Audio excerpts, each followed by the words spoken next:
Yeah, I'm ready.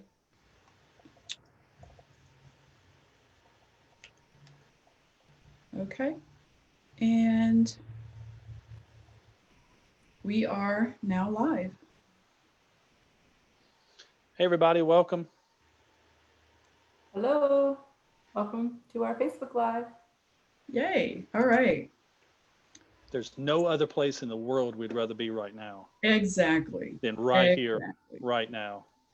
Yep, this is Well, exactly what we want to be doing. This is at great. 6 p.m. At 6 At 6 p.m. p.m. we want to be we want to be doing this at 6 p.m. 6 So to I 7. am encouraged. Got a little bit of a delay on our live feed, but that's okay. That's to be expected. Let me turn off. Okay, audio's off. All right, guys, I think we are a go. I like it. Once again, welcome, everybody. We'll wait for. We'll wait for a couple more people to sign in here before we get started on some slides. Yay, and it's Thursday. Almost the weekend. Taco Thursday. Money Matters FAFSA 101 Thursday, where we are on Facebook Live from 6 to 7 on Thursdays in October. Yep. Also, Yep. Taco Thursday, Chris, you said. You got tacos? What happened to Taco Tuesday? It doesn't change in my house. So. Oh, okay, that's right. Taco weekday. Don't forget, you can put your questions down there in the box if you have any questions for us throughout the slides. Yep, and we definitely want to hear from you. We want to know exactly what your questions are, what you're needing to know. So we are excited to hear from you tonight. Got a few more minutes as we wait for more people to come in. And we're going to start exactly at 6 o'clock because we want to make sure that we are mindful of everybody's time.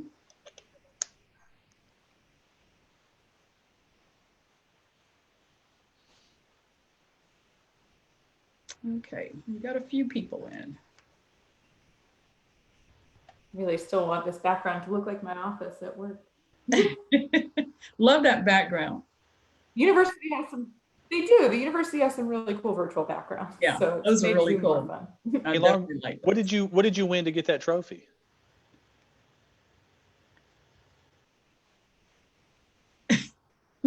Did she hear you, Lauren?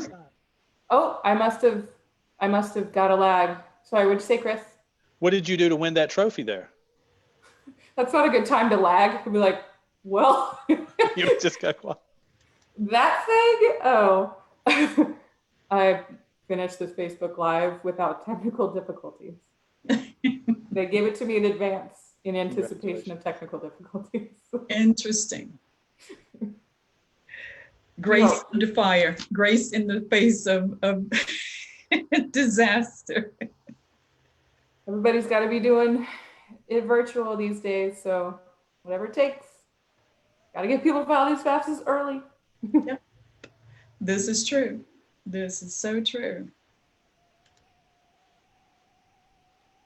Ooh, it's almost 6 o'clock. Yay, I know, I'm excited. Countdown. Okay, we have 1 minute. Seconds in front of me. 1 minute, 1 minute, 1 minute. Do you have a literal countdown clock? Like no, I wish I did. I should put one on here just so we could have that.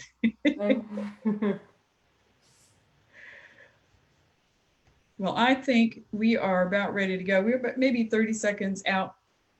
Let's not wait any longer. I am so excited that we have a successful live feed today. Welcome everybody to Money Matters FAFSA 101. I am Deborah Slade, Assistant Director for Outreach at the UNCG Financial Aid Office, and my two compadres are here with me, and I'll shoot it over to them for them to introduce themselves. Chris. My name is Chris Ratliff. I'm the Assistant Director for Federal Processing here in the Financial Aid Office. All of that means is my team and I, we handle all FAFSA data and all the verification of that FAFSA data for the university. And my right hand is right here with me. This is Lauren. Hey everyone, I'm Lauren Pacheco. I'm the senior counselor in verification here at UNCG. And as Chris said, I work on his team, working on bringing in all the FAFSAs and verifying the information, helping you guys make sure it's filled out correctly. So between the three of us, you can't find any finer FAFSA experts, especially 6 o'clock on a Thursday night. So if you have any questions, I'm sure we have seen it all, heard it all. And if we don't know the answer, we know who to email to get that answer. So definitely That ask is those true. questions as we're going to go through it. Yep, and we know what websites to go to as well. Yes, ma'am. Yes, All right, great. So let's just jump right in here. Tonight, we're tackling a topic that usually gives people a lot of question, a lot of concerns. We get this question a lot at the office. How to know if you're dependent or independent. And let me go ahead and start. I'm going to put up the slides just so we can see what's what. And that way we can go ahead and get started on this topic and get ready to move through that. But any case, we are looking at tonight whether or not you're independent or dependent, and also who's my parent on the FAFSA.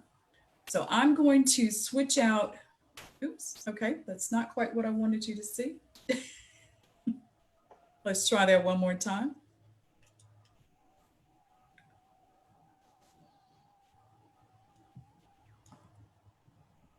Yeah, for Lauren and I, these are probably the two biggest stumbling blocks on completing the FAFSA, because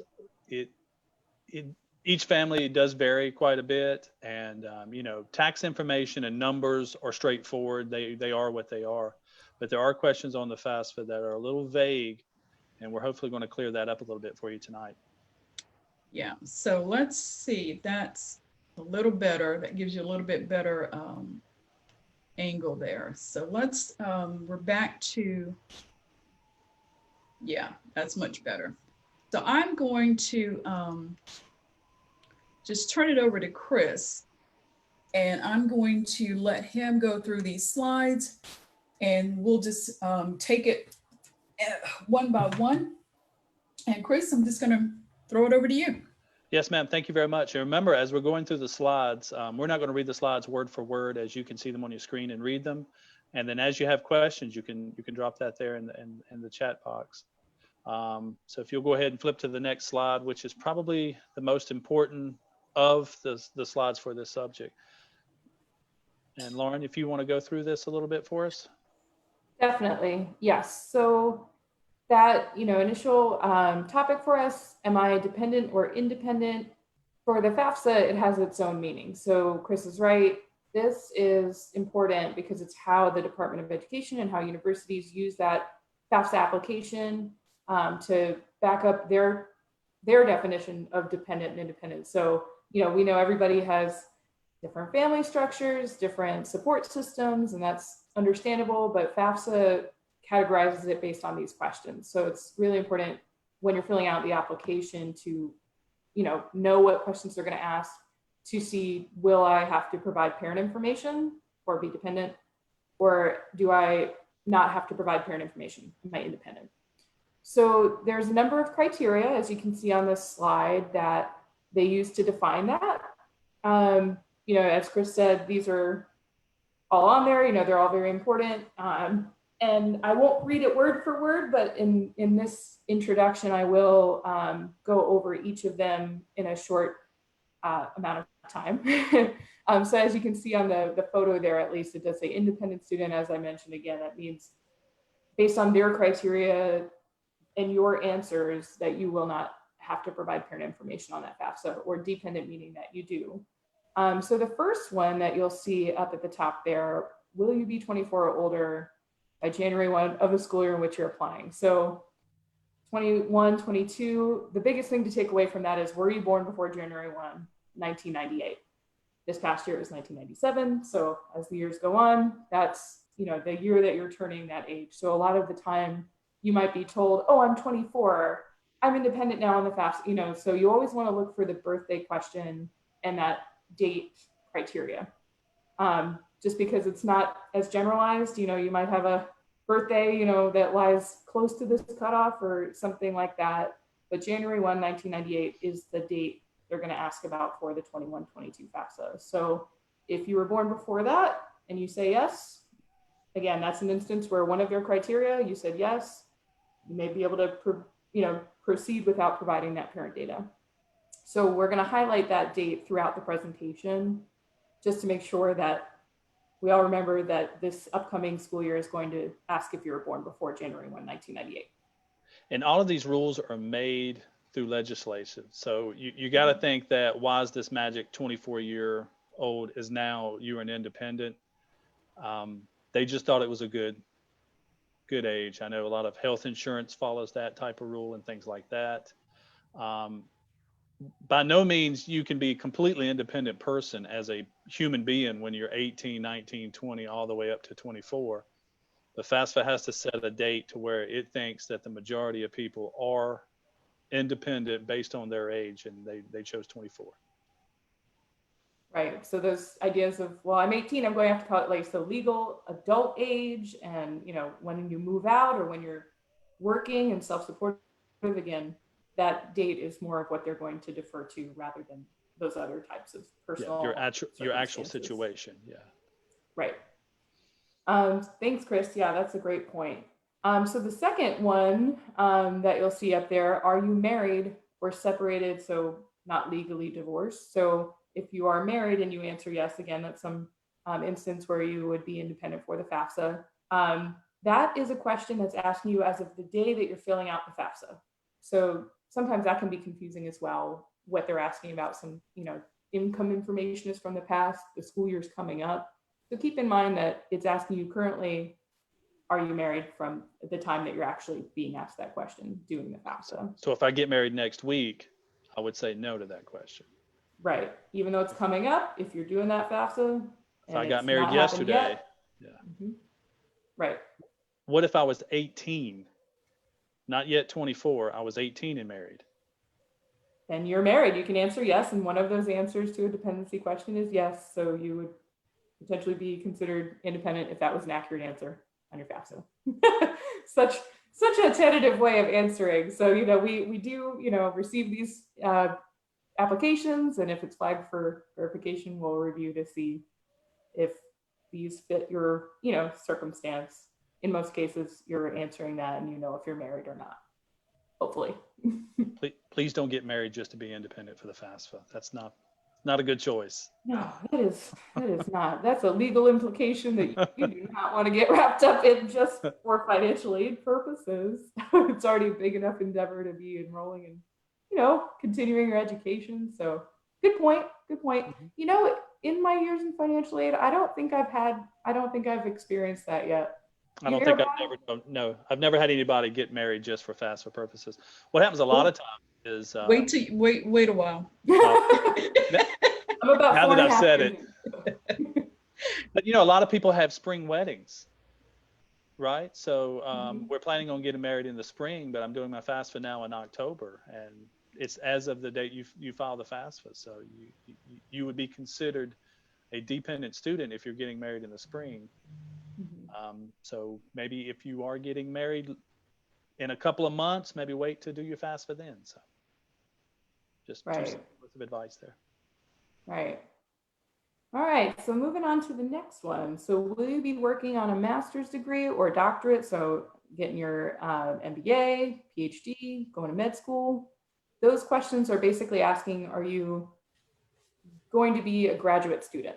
So not, I graduated high school, I'm a graduate student, like above bachelor's degree, I'm pursuing, again, that master's or doctoral level. Again, another factor in being considered independent is what type of degree you're pursuing. Most of the people I believe that we'd be addressing in this type of presentation, potential first-time FAFSA filers, that kind of thing, you may be answering no to that, if you're incoming as a first-time freshman. That's for a bachelor's degree, not a graduate type of degree. So that's what that's asking there. You'll have had to, in most of those cases or all of those cases, earned your bachelor's degree already. So that's, are you earning above the bachelor level? So again, just moving on to that fourth one there. Do you have children who receive more than half their support from you? Um, just because you're not over 24 doesn't mean that you don't have kids, so that is a question that they can, again, they're expanding that definition for their dependent versus independent. If you have children, you have a dependent on you, you can answer yes to that question for this purpose. What do you think they mean by half of the support? Like, how would you define half the support for a So a lot of child? the cases of what we see is, so again, it's not always strictly, well, support is not just dollars. That support is housing, food, supplies, childcare. So all those come into play there. In most cases, if you pay for your housing and you're housing your child, that would be a large form of support. And it would be very, very likely that that would be more than half of your dependent support. If you live in your parents' house, for example, with your baby, and even if they charge you a little rent, the majority, again, if it's not some like a lease agreement or something like that, in most of those cases, if you live with a parent, they might be technically providing more than half if they're taking care of that larger chunk, for instance, that housing component.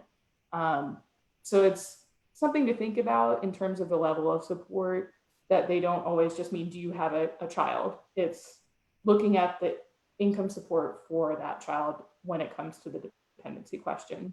And we do look at these sometimes. If you ever have a question about that for our office, you can call in, you can describe your situation, or if this comes up as a question after the fact, we have basically a worksheet to document and find who would be providing more than half that support.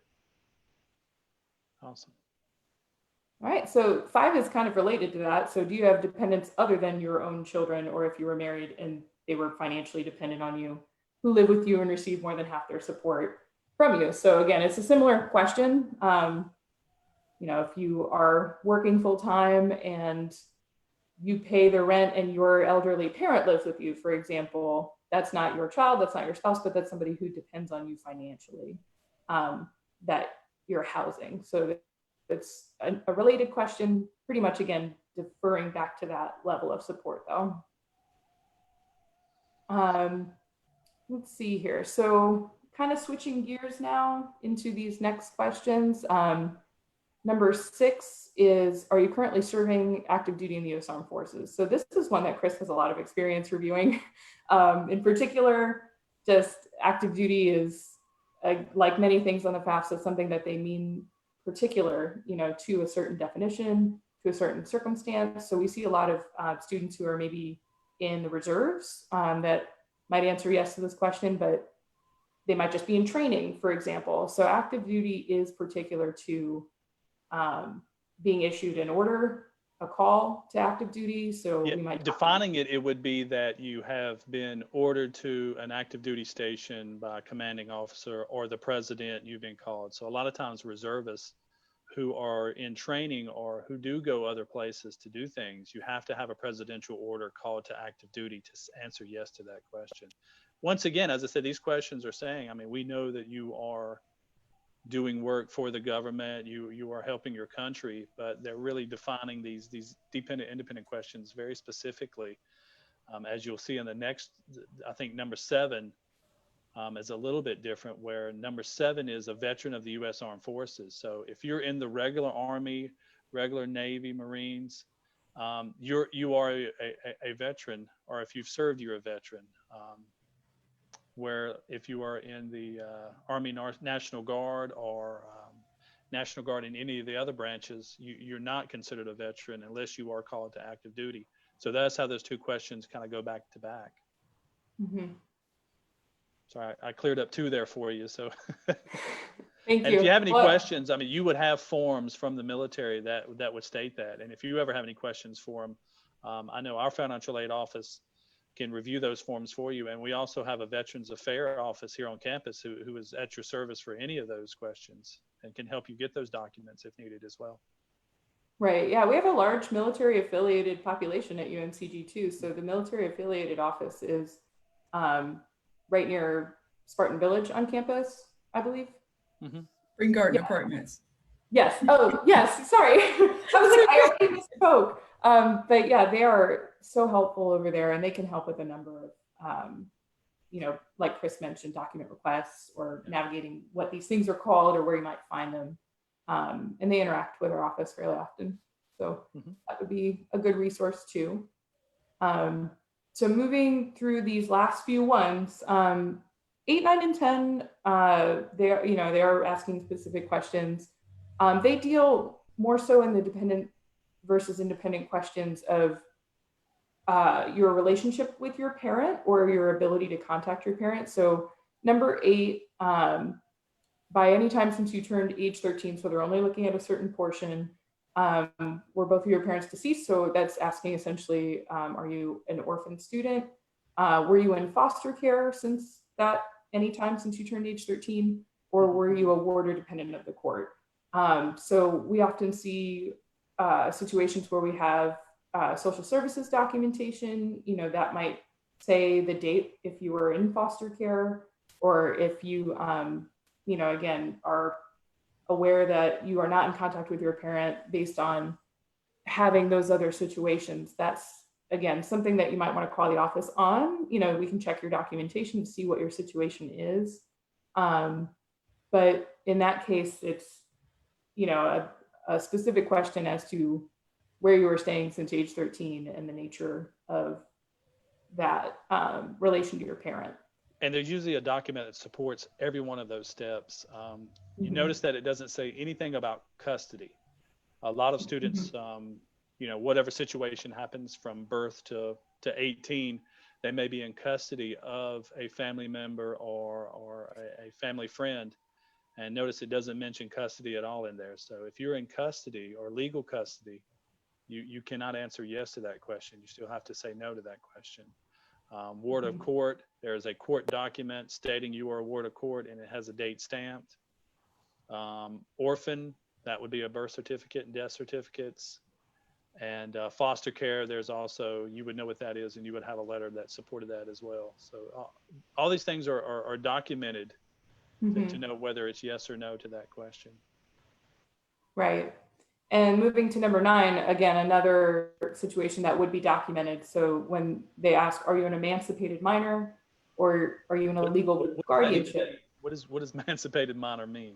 So it's not, I moved out and I'm under 18, so I'm emancipated, or some situation defined by just your living arrangement, or sometimes we see notarized letters from parents, say that they are released from my care, they are an adult now. It is a particular court document that is, proof of emancipation legally, freeing that parent of responsibility. Signed by a judge. Severing the relationship, right? Signed by those parties. I always explain it as you divorced your parents. That's yes, that's a good way to put it. There's a legal component to it, and that's the signifier again. So FAFSA is always using this language that has a definition somewhere, but they are referring to that legal, severance of the tie between you and your parent. So that would also be a situation where you'd have a legal document. And the other part of that question, legal guardianship determined by a court. So again, you would have a court document that would expressly give somebody who's not your parent legal guardianship. It is different from legal custody, primary care, domicile. So it will be particular. Power of attorney. Yeah. Right. So that is putting, again, just another part of this dependent versus independent question to a court documented situation that you will, again, if you have any questions about, we can look it over. We could see how to best answer that question or one of these questions if you're not sure what it is. But legal guardianship in that question, as Chris said, is different than custody or care, or another type of language they would use that might seem common, but in a legal setting is very different. Very different.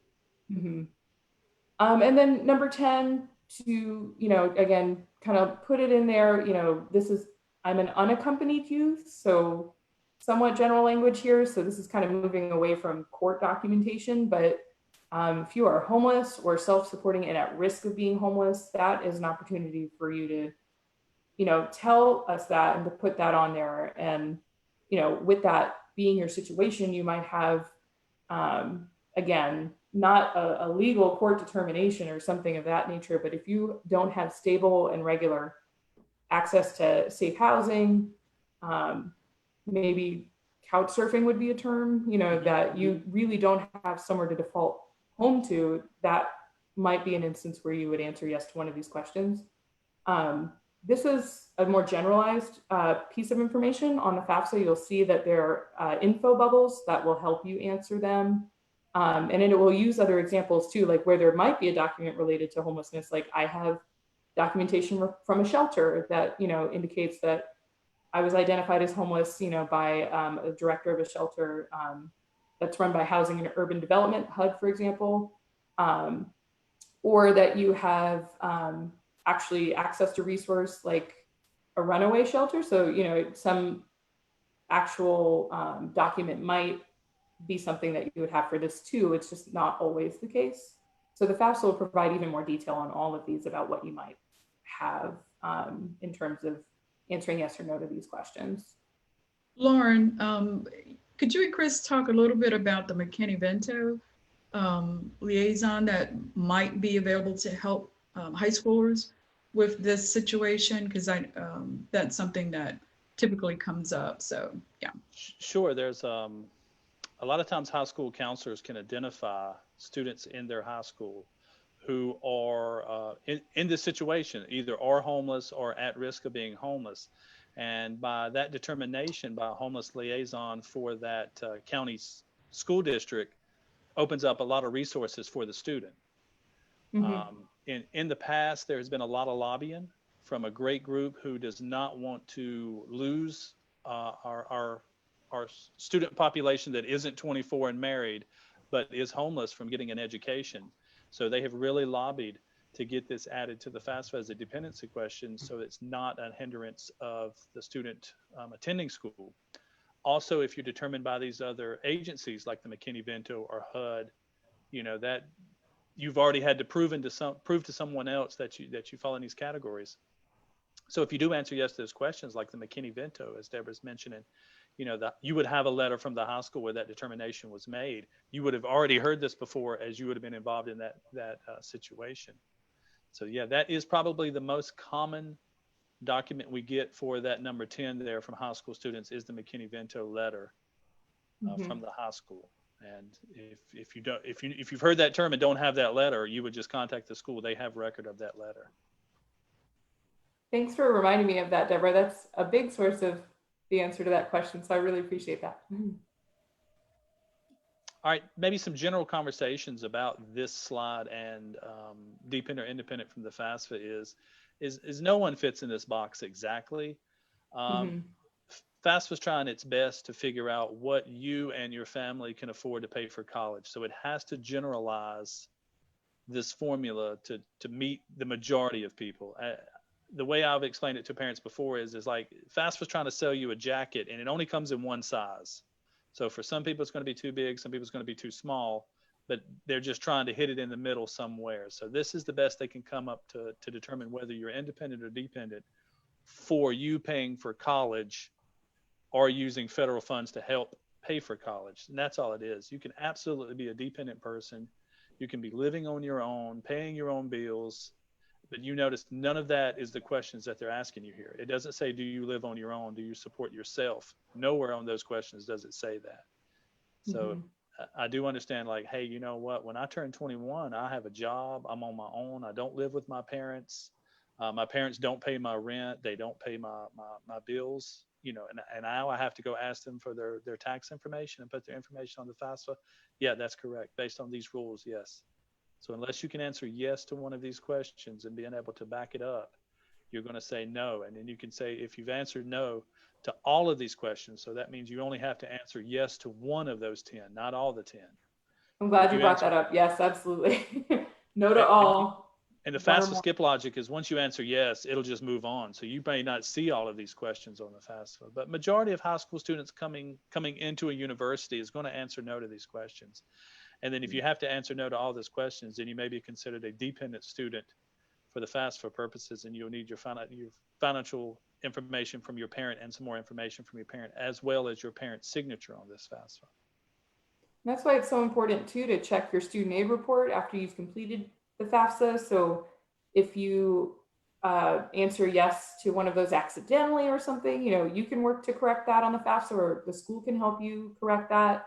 But a big indicator was, maybe it should have asked me about my parent data and I was ready for that, but I didn't see it. So that skip logic, Chris is right. Like it'll jump past it if you answer yes, because that criteria has been met for independent.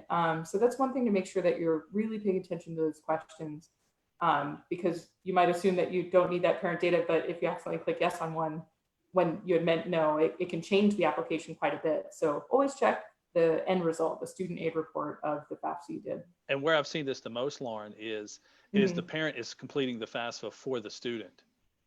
So the parent goes, oh, will you be 24? Yeah, I'm 24. Yeah, I have a dependent. So they say yes and move on, not thinking the student is answering these questions. So so when we have the student come in, and a lot of times you're going to put your birthday. And Deborah, if you flip to the next slide, as we go through these, we will go through these kind of quickly, but you can kind of see the FAFSA screenshots of how they're asking you these questions. So can you go back one more so I can maybe have my soapbox for a second? Y'all, this is the only place you need to go to complete your FAFSA is the Federal Student Aid website. Do not pay anyone to complete your FAFSA. The government spends a lot of money and a lot of time, your tax dollars, to make this application easy for everyone to complete. The first F in that FAFSA stands for free. So make sure you don't pay anybody to do it. You should have all the information. You should be able to answer all the questions on your own or with your parent. So make sure you're looking at this site or using the mobile app from the same government. All right, if you can go to the next one then. So, sorry. Yeah, go ahead. Did you want me to talk about this one? Yeah, sure, go ahead. Sure. Sorry. So I was, again, I just wanted to hark back to, like I said, they are going to ask you about that birthday, and that's, one of the earlier questions, even before the dependency status comes up again, where they confirm it. You, in the personal information section, or in the student demographic section rather, they're going to ask you your social, your first name, middle name, last name, and your date of birth. And just a reminder on this soapbox as well, you want to be using your legal name that's on your Social Security card. Yes, so, misspelled names, mistyped Social Security numbers, those errors, although fixable, make it really confusing to find your FAFSA, to identify you.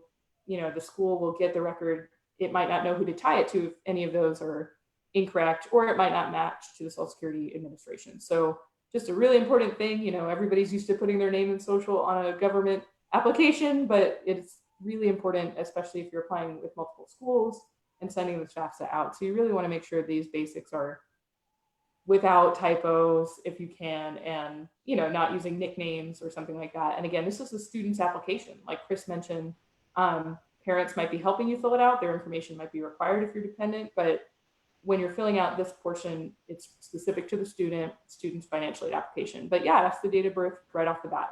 And you'll put in your birthday, and something to anticipate is, was I born before January 1, 1998? That'll come up later, but you're already putting your birthday in. So it has, a place to store that info. And so, yes, so it's separated out. It hasn't always been like this in the past, but it will ask you about that foster care question sooner than the dependency as well. So are you a foster youth? You see the little question mark to the right-hand side of it. That is, again, if you have any trouble, if you're up late at night doing the FAFSA, you can't call financial aid office, you don't know what that means. We have a chat bot, Minnie, on our website, so you could use Minnie to ask a question and get a response pretty soon. But again, that question mark is there to help house a lot of those details of what do these questions mean? What does this mean for the FAFSA? So that foster youth, or in the foster care system, it's going to ask you that, and also what level of school your parents completed. I believe that again, that's more for demographics purposes. It's not going to give you a different amount of financial aid if you answer that question a certain way about your parent, just as a heads up.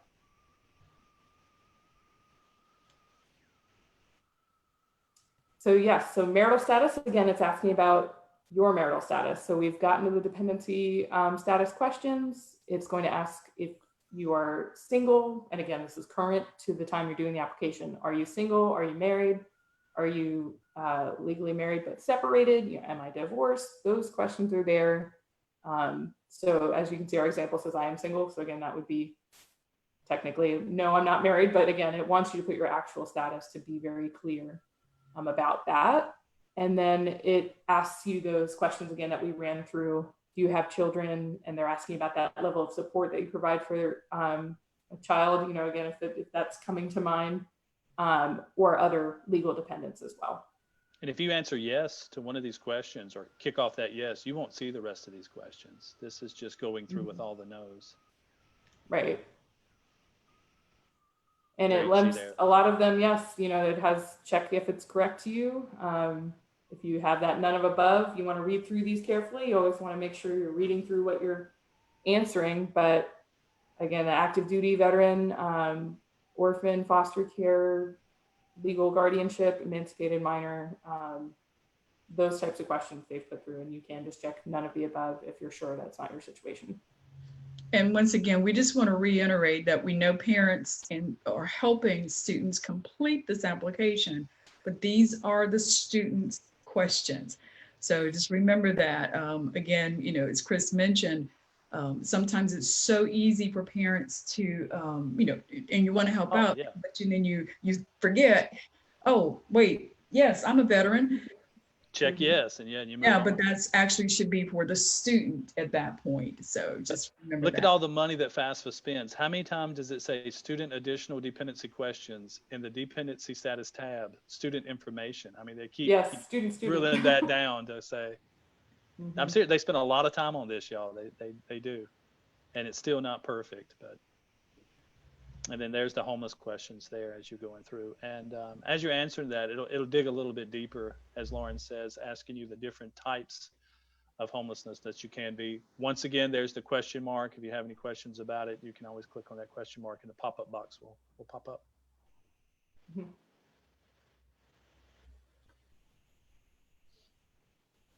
So this is telling you that you are now a dependent student based on the answers that you have provided. So this is the last section of that student information. And it's letting you know that you are considered dependent based on those answers. And then you will check, I will provide information about my parents. Wait, probably should have stayed on that a little bit longer.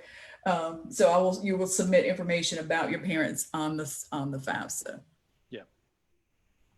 Okay.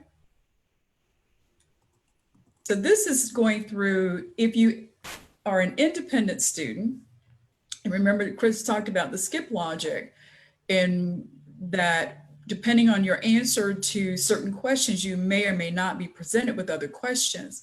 So this is showing in this instance where you would have answered basically yes, that you were born before January 1st, 1998. In that case, you're going to be independent and you won't see all of those other questions that were presented to dependent students.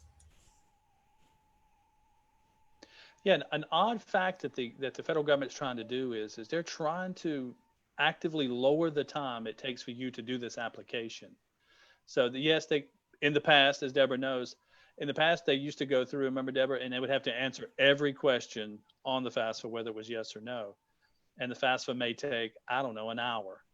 The last I heard, they got it down to below 20 minutes or somewhere right at 20 minutes on average. And that's very important to them.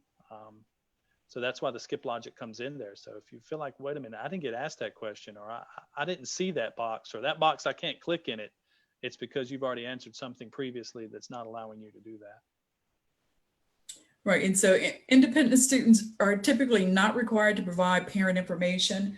There's some special and extenuating situations where you might provide that, and it will spell it out here. But in most cases, for most independent students, that's not going to be required.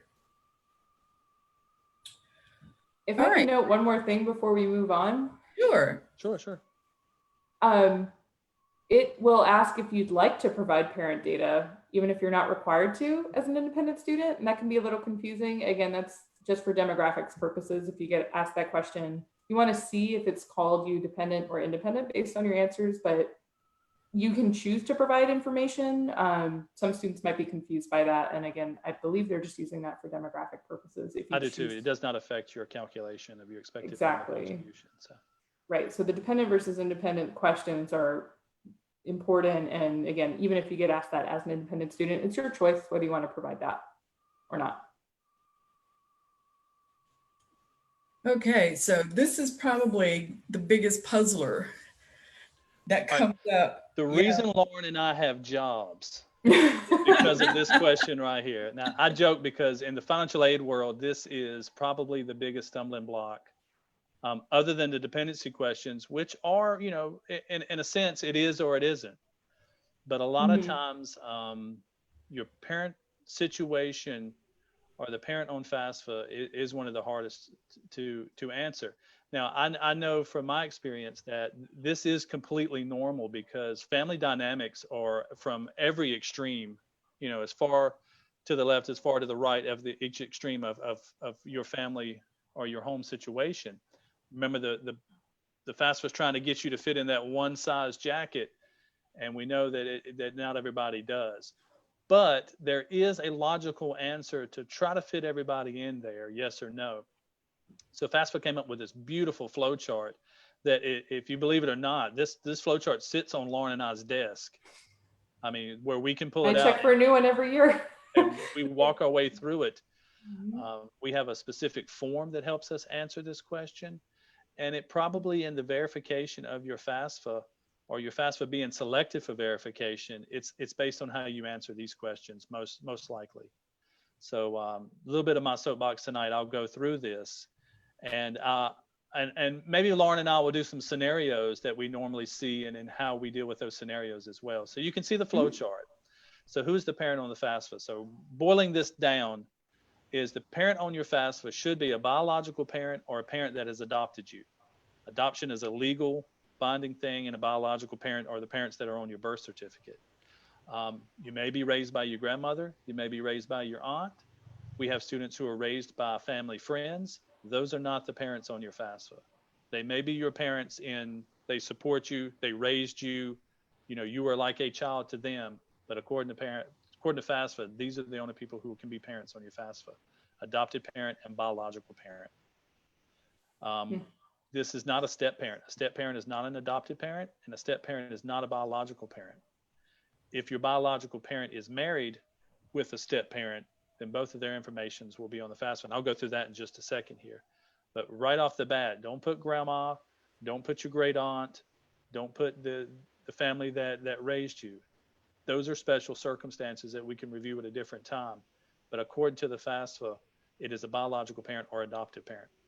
So number one, so now let's say I'm going to use my situation, for example, as I go through here. So I'm going to answer these as if I'm an 18-year-old coming out of high school, going into college. So are your parents married to each other? No, at this point in time, my parents were divorced. Okay.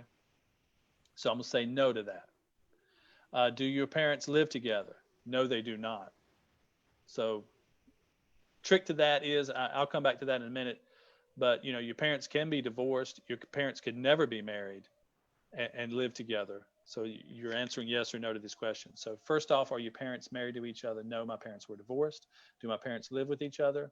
No, they do not.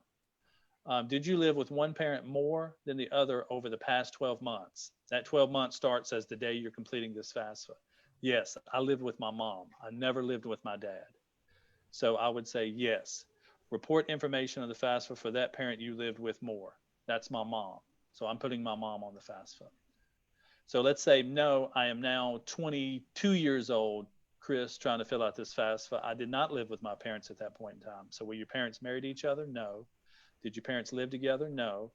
Did you live with one parent more than the past 12 months? No. I'm living on my own.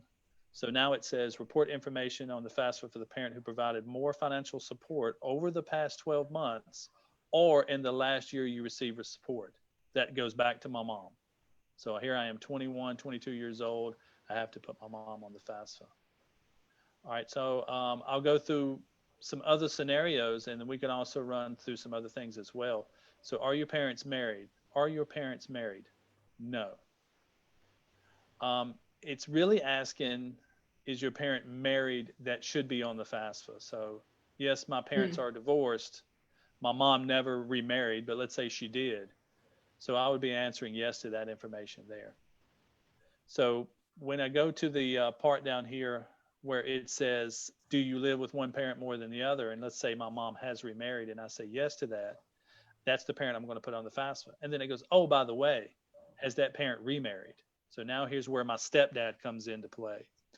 So now that my mom has remarried and my stepdad, then I need to put my mom's household, which includes my stepdad and his income, on the FAFSA at that point in time. A lot of times we hear from parents, well, that's not his child. You know, that's my child and I pay for them and we just got married a year ago. As you can see, FAFSA does not ask that question. When did they get married? Or does that step parent support? It's just yes or no. So you would need to put that step parent's information on the FAFSA. I know that caused a lot of problems with the parent and the step parent, but that is the FAFSA's rules.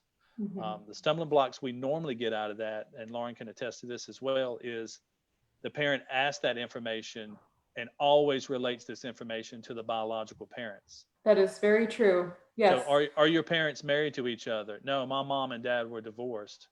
I just live with my mom, so I'm just using my mom's information. You know, kind of bypassing the is your parents remarried? And the FAFSA has every year has been trying to tweak this question to get more correct answers than wrong answers. But most of the time, Lauren and I see where one of the biological parents says no to all of those. But then when they put their information in for taxes or they upload their information from the IRS for taxes, it says married, filing jointly. So now we have conflicting information where the parent says that they're not married or divorced, but they filed taxes as married, filing jointly. So that's a problem. Most likely that's going to get selected for verification because that's incorrect information or conflicting information is the term that we use. So what are some other scenarios, Deborah or Lauren, that we can go through? Well, or Lauren, Chris, if you want to use your situation. Well, Yeah, Chris, before we go too far, there actually, I think Jade is on the chat and she had a question that she posted to us. And I think it goes back to the question of, parents divorced. Okay. So you have divorced parents and with joint custody. Okay. Who does the FAFSA? Does it have to be the parent who claimed the student on taxes in 2019? Perfect. And we will rely on this flow chart. And this flow chart, you notice it does not ask that question, anything to do with taxes. So there's that. The joint custody. All right, here is an odd caveat to the 12 months. There are 365 days in a year. That is an odd number. So you cannot live with your parents 50% of the time. One parent you're going to live with more in one day. Something to leap year. Say again? Leap year. Except for leap year. You will have graduated by then, but anyway. Sorry. I have not looked up if the 21-22 FAFSA or, at this time frame, do we have a leap year? I think all right, so to go through this scenario, the parents are divorced and they have joint custody on the FAFSA. FAFSA is going to say, which parent did you live with more in the past 12 months? Well, I live with my parents equally. But that's not true because one of them you had to live with more. And most of the time, even in my situation, I never lived with my dad. So I don't know of anybody who equally lives every other day or every other week with their parent. But you would answer the question about the parent you live with more in the past 12 months, whether that's mom or dad. And the claiming on your taxes, that's a tax rule. That's not a FAFSA rule. Absolutely, your parents can decide what kid or what year they choose to claim you on your taxes. That's beside the fact. It's really who is coming down to who's actually supporting you. And claiming a student on taxes is not proving any support other than half the support for the tax rules, but that doesn't fall for FAFSA. Thanks, Chris, for saying that, because I wanted to step back just a bit, and I know I'm pushing this envelope a little bit. No, this is what this is for. Yeah, when you have joint custody, and let's say, for the sake of argument, that the time is fairly equal that they spend. What would be the rule then? So if you can't, if it is, I spent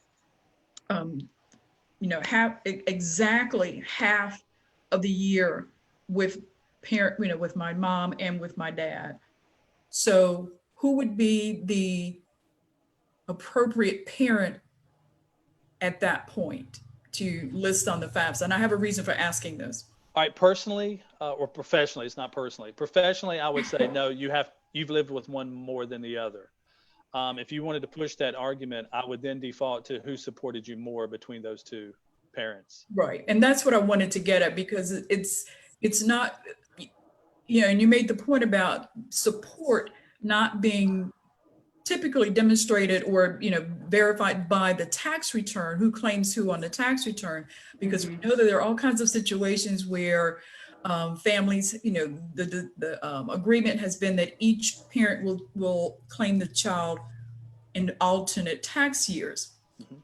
So that in of itself is not support. So if it is a situation where you have lived with the parent, you've added it up and it's, the days equal out exactly, then it would be the parent who has provided more financial support.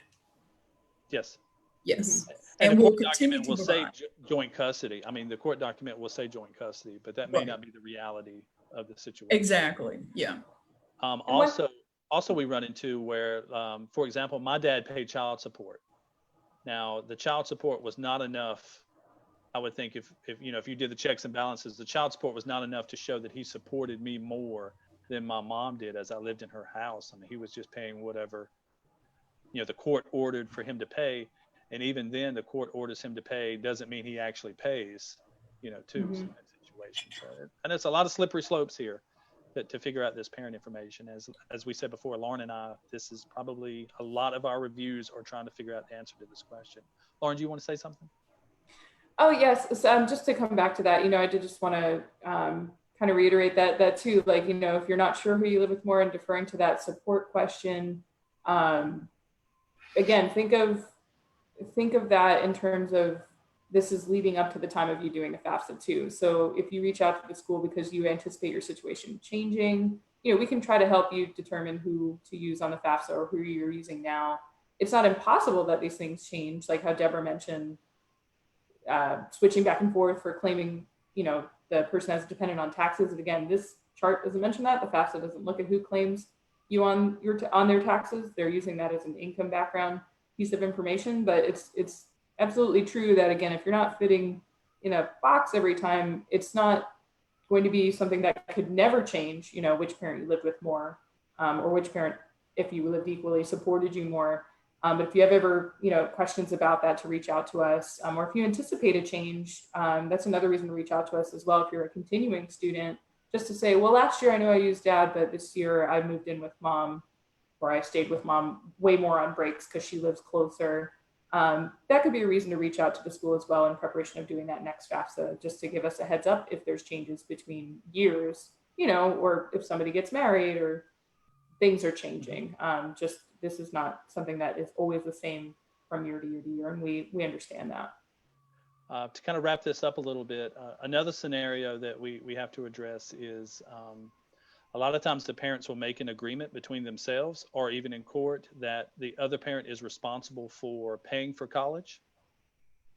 As you know, not one of these questions on the FAFSA. So you can put mom on the FAFSA and use mom's information. Now, if your parents have an agreement where dad has to help pay for college, whether he's going to kick in the rest of the money once your bill comes out. I mean, but FAFSA is not concerned with that question as well. It's just trying to see who supports you the most. And then they're determined that person should be the parent on the FAFSA. And meaning they put their information and their signature on the FAFSA. A couple of things real quick. You can see the people that are not your parents at the very bottom. And then it gives you some information there too. Now this is being recorded and will be posted on Facebook. So if you ever want to go back and look over these things again, be our guest. That's why we're doing this, is so you can have a better FAFSA experience and an easier, smoother transition of getting your financial aid set up to go to college. And since you said that, Chris, I'm going to go ahead and flip through the rest of the slides.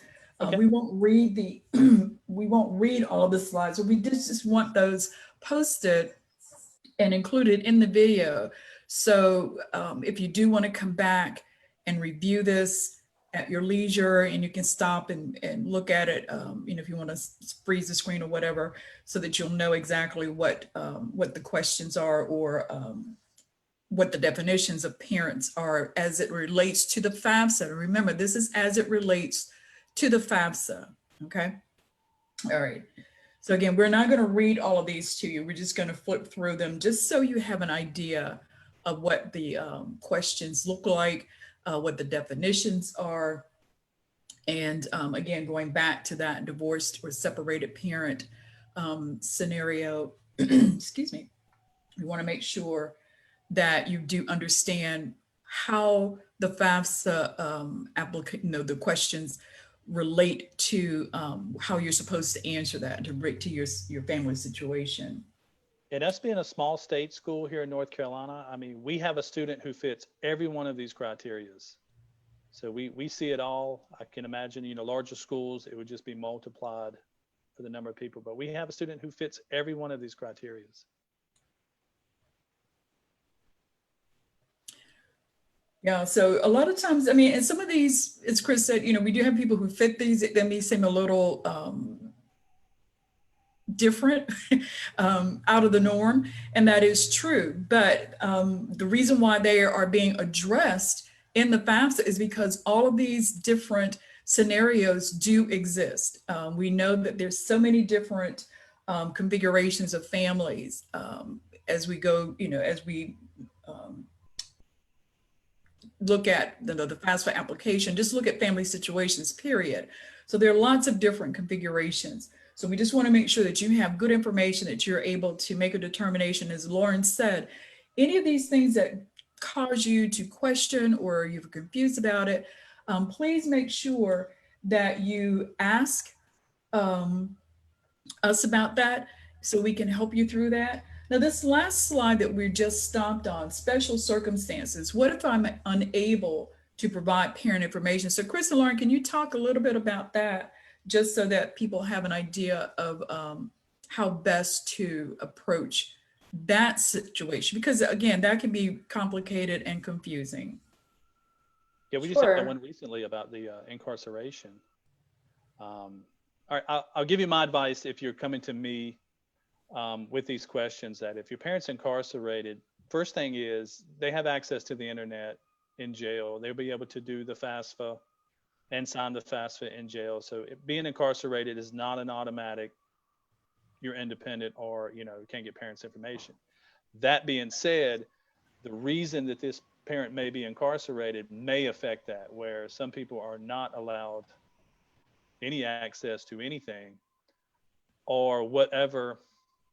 I don't know how to soften this, but whatever the crime is that your parent committed could also fall into special circumstances of, it may not be in your best interest as a student to contact that parent. And we never want to put you in that situation where you're in some sort of situation where the parent can use that against you, or whatever your situation is. So I'm trying to be as vague as possible, but we have situations where we absolutely, as an institution, are like, you know what, I know your parent can complete the FAFSA, but I don't think it's a good idea based on the circumstances.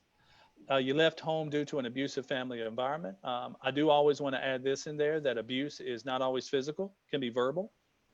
So abuse can be defined in a lot of different ways.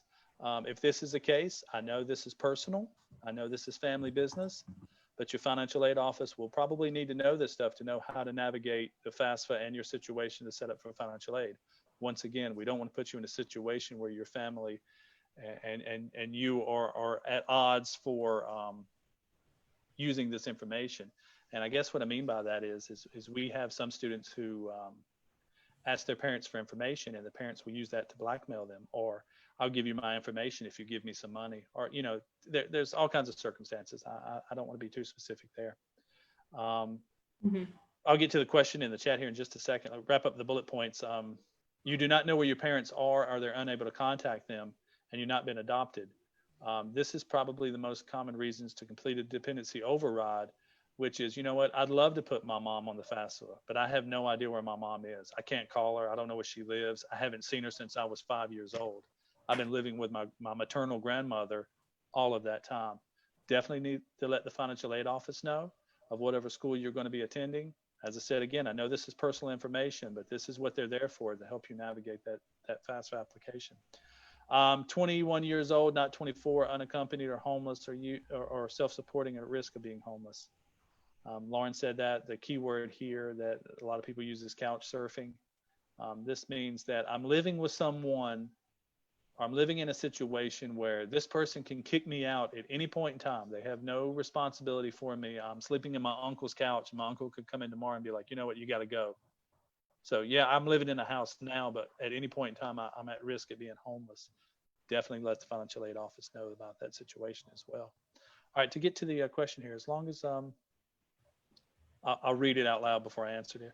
As long as we maintain a room in our home and he uses address at his home address, even though the student lives on campus, he is still considered living at home. Yes. Once again, the FAFSA does not ask you, are you living on campus or not with your parents?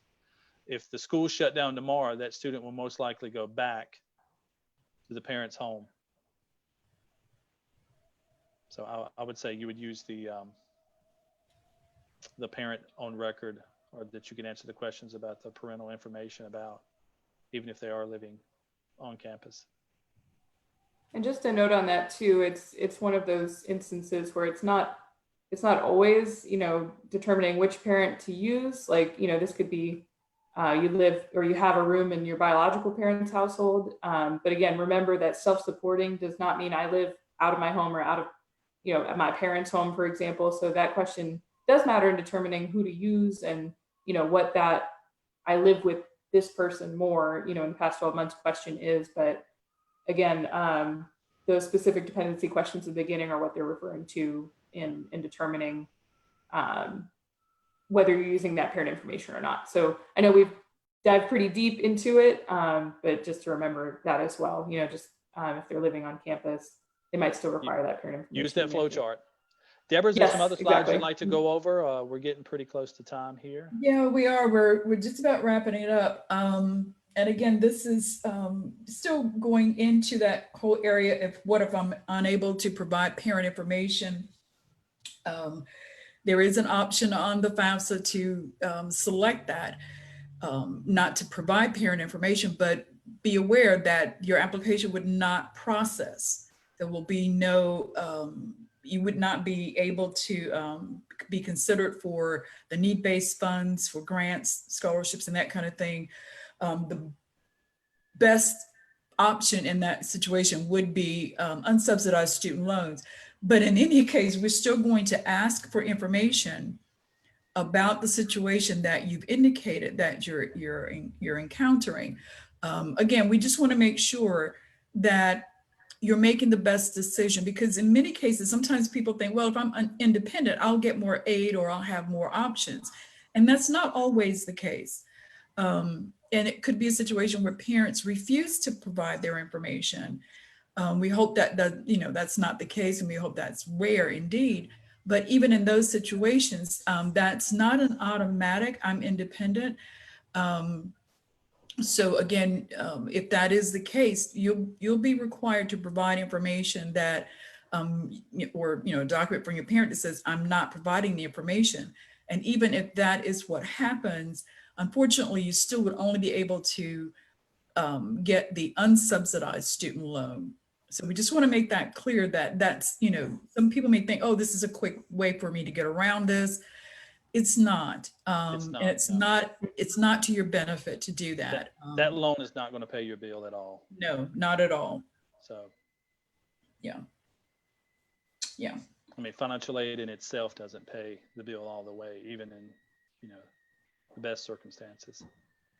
So as Chris mentioned, I know we spent a long time on that, but this is such an issue that causes so much concern and so many problems, and really can hang people up in the process for such a long time, which is another reason why we just really stress getting things done early. If you start the application process now and you have some of these extenuating circumstances or some of these issues, this gives you plenty of time to work with our office to get those resolved, so that you're not waiting until classes start next fall to figure out, oh, I need to turn in this document or I need to get this document. And again, not to beat a dead horse, but 2020 posed some really unexpected glitches for a lot of people who waited. And we just don't want people to be in that high stress situation of trying to deal with life situations, which is what happened with a lot of people this time, and trying to find documents to support their claim or support information that they provided on the FAFSA. So again, we just encourage you to do things early, file the FAFSA early, ask questions early, and get your issues resolved early. That way you don't find yourself at the last minute trying to find documents and getting the wrong thing and getting frustrated and getting off to a bad start.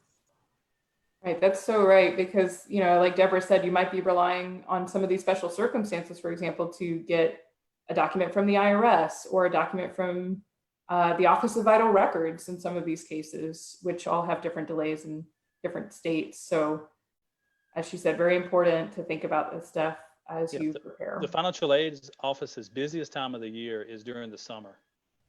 And this past summer, was, a summer like no other. And so people were trying to get high school documents, couldn't get high school documents. They couldn't get things from the IRS. I mean, understand too that we must ask for this information. The federal government doesn't release your federal funds until we verify this. So this isn't a school-based thing like the UNCG is not trying to be nosy and figure out, are your parents married or not? No, I have to verify that application before I submit that, before they release your funds to us. These files are up for audit. So if they ever come in and be like, why did you give Lauren this Pell Grant? Because she said her parents were married. Well, do you have a document to support that, or not married? Do we have a document to support that? And I can say, yes, I can. Right here it is. And then they move right along. Yeah. I want to give my 2 cents worth to students. If I could give you my top 3 things, early bird always gets the worm. That's true with everything you're going to do at college. The earlier you register, the earlier you do your financial aid, the earlier you do everything, the better. As we get closer to the first day of class, things get super busy and everything backs up, and then you may just run out of time. Number 2 thing would be let your intentions be known. If you want to do something, if there's something you want to accomplish of going to college, you start talking to people. You start letting them know what your goals and your ideas are. And number 3 is ask questions. There are offices all across every campus that handles a certain circumstance or situation. They're experts in this. Ask them, don't be afraid, and be as honest as you can about your situation, because that's what our job is. All 3 of us are in the office 8 hours a day, financial aid. So, you have 3 experts here. I also want to say thank you to Jade, who's behind the scenes. She's the one doing the chat and answering questions for us. I know she's not on screen, but she's a huge help to this situation and our money matters. Thank you, Jade. Yay, thank you, Lauren. Thank you, Deborah. Thank Deborah you. is the quarterback in all of this. Thanks. She's the one that's created all of these money matters and FAFSA 101. We obviously see value in this as we're here after hours. None of us are getting paid overtime. That's just not going to happen. So we're here to help you. We're here to help you selfishly because it makes our job easier, to be honest. But we are here for you and your families. But it'll make your life easier too. So in everybody's best interest, do your FAFSA early and ask questions early. I'm going to share just one more time, just so that we have, oops, did anything come up? Yeah, there it is. Okay. If you have questions, connect with us. This is our contact information. If you want to, we do this all day, people. So yeah. The only thing about coming to the office, at this point, we're still not doing drop-in visits, so you will need an appointment. If you're not a current student, you should call our office and request an appointment with one of the counselors. They'll answer the phone and they'll help you get that set up. So we definitely want you to be able to do that. We also want to make sure that you know about Mini. I think Chris mentioned Mini earlier. So if you're, I always say that if you're, wake up at 3 a.m. and you have a burning financial aid question that just won't let you sleep, go to Minnie. She can answer those. She's She's chat the hardest working person in the office. Right, she really is. So she's working 24/7, 365, and 366 on a leap year. So, and she doesn't sleep. But let me clarify. Minnie is a chat bot. That's not a real person answering those questions. So you need to ask full questions. And if there is something that's not in the knowledge base, you will have the option to have that question sent to to our email, and then we can get back with you and we can reach out to you. So again, join us again next Thursday, and we're going to be talking about the data retrieval tool, using that to bring your tax information into the FAFSA verification. You've heard us mention that topic a couple of times tonight. That's where we have to verify the self-reported information that you put into the FAFSA. And also we're going to talk about special circumstances, a little bit different from the special circumstances that we talked about tonight as it relates to whether you need to provide parent information or not. So we'll get into that. Again, I want to remind you, if you have questions that did not get answered tonight, or questions that come up after the broadcast, there is a Google Doc that you can use to add questions to the to our spreadsheet. And I'm going to put this in the chat so Jade can put that in the, well, I said I was. Am I going to do that? So she can put that out there for you to just give us your questions if you have any. So again, we are extremely happy that you joined us tonight. We are just, we're excited. We had a little glitch last week. We weren't able to go live, but we did make a recording for you. So we hope you'll go back and look at that one as well. So again, thank you so much. Thank you, Chris. Thank you, Lauren. Thank you, Jade. Thank you, all of you, for watching, and have a good night. We're just really glad that you joined us. So have a good Taco Thursday. Yep. Bye. Recently established. Bye. Thanks. Bye, guys.